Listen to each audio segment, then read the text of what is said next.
Have you ever been in a game that allows shields and you find yourself in need of a shield busting round but don't have one?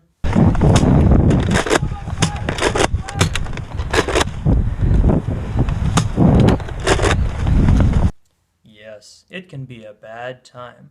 Now this can easily be fixed by carrying around a mega or a missile firing blaster, or having one blaster that fires multiple types of ammo. But maybe you aren't going for a crazy primary. Maybe you just want a simple blaster. Or you completely forget to grab anything besides micro darts like myself. So, I decided that I wanted something that I could always have on me to provide one extra shot. And I did have that. Something called the Spynet Secret Sleeve Shooter, which was a nifty wrist-attached blaster that shot 2 proprietary darts. Here they are. Now, ultimately, these darts are too impractical since the backs, yeah, those are weighted. Those are plastic. And for the 15 feet of range they get, that includes the dart spinning about its center, more or less. So, not ideal. Or as I like to call it, only recently did I finally decide to make the platform for that blaster into something useful with a little help from a Buzzbee Extreme Blazooka. And this is what came out of it. Ta-da! This is the Nerf wrist rocket, except it's a Buzzbee blaster on top of a Spynet blaster. So it's kind of Nerf, but you know what I mean. All in all, it's actually quite simple. This is the minimized XPZ on both ends. The pump is actually what faces out, and the barrel is redirected using 3/4 inch to 1/2 inch CPVC elbow, a 1/2 inch PVC or CPVC elbow, and a 1/2 inch CPVC coupler. On this side is a 3 inch CPVC coupler, which then attaches to a section of 3/4 inch CPVC, and it attaches right to the pump, minimized pump. So after you're done pumping, with your little micro pumps, that just snaps right back in. It's not going anywhere. Ignore the E-tape and rifle ball. That's just for a little added comfort. The Spynet blaster is everything you see here in black. The base blaster, the extending arm, and then the Velcro straps that I added some more Velcro to. There's a small pin on a spring inside this stationary part that locks everything in place until enough force is applied to then slide the entire assembly. It also locks into place when extended. You can hear it unlocking and locking. It's not the strongest lock, especially since the XPZ assembly is a little heavier than the original dart launcher. So that does mean it's a little easier to purposefully or unpurposefully slide this up and out. In its current state, the wrist rocket is attached with the 2 Velcro straps around the forearm, right or left, it doesn't matter. Face the unit to be in line with my hand when I hold it straight out.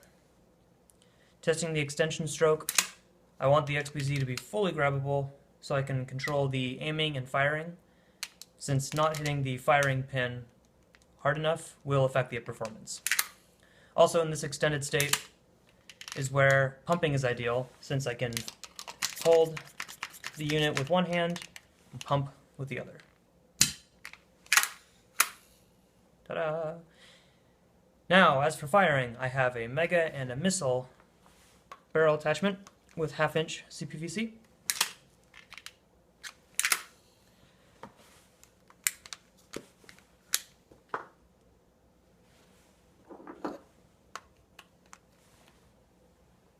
So those fit right in, nice and easy, and then they can be taken off very easily. And if you're wondering, why is this dead space here? Well, that can be used for last resort, or if you just want to use micro darts, those will always fit inside, so in case you do happen to lose an attachment, or you just don't have your attachment, you can fire regular micro darts out of this. And as far as the ranges go, the missiles get around 50 feet, the megas more than that, and then the micros will just ruin your day. I don't know. I can't attest to the ranges 100%, but I do know that this is an XBZ, so go with that. A neat little feature too is that when this is retracted, the XBZ firing pin is protected and cannot be accidentally bumped.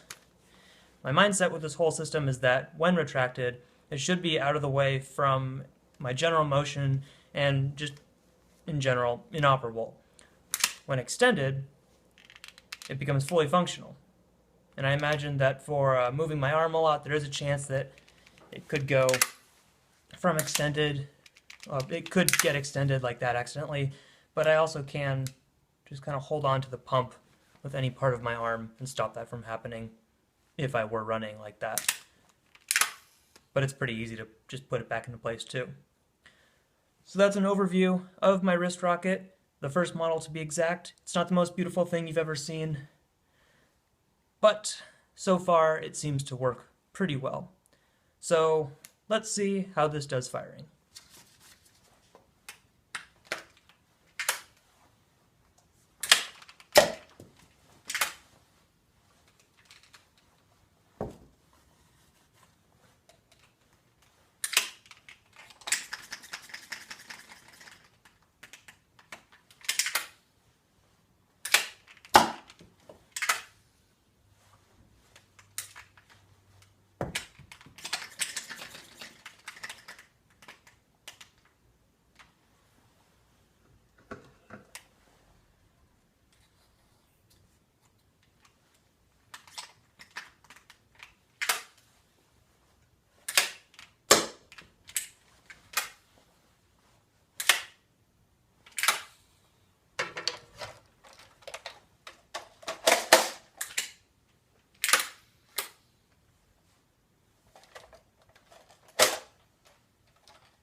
Oh no, jam.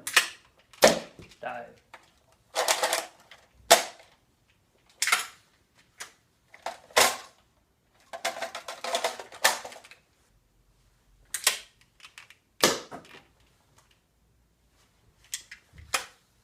I really look forward to using this at future games and making improvements on it. But if you do have any recommendations for making the blaster better, or if you think you can just make a better wrist rocket, feel free to let me know. I welcome all feedback, and suggestions are always welcome. Thank you for watching, and in the meantime, I think I'm going to need some more XBZs.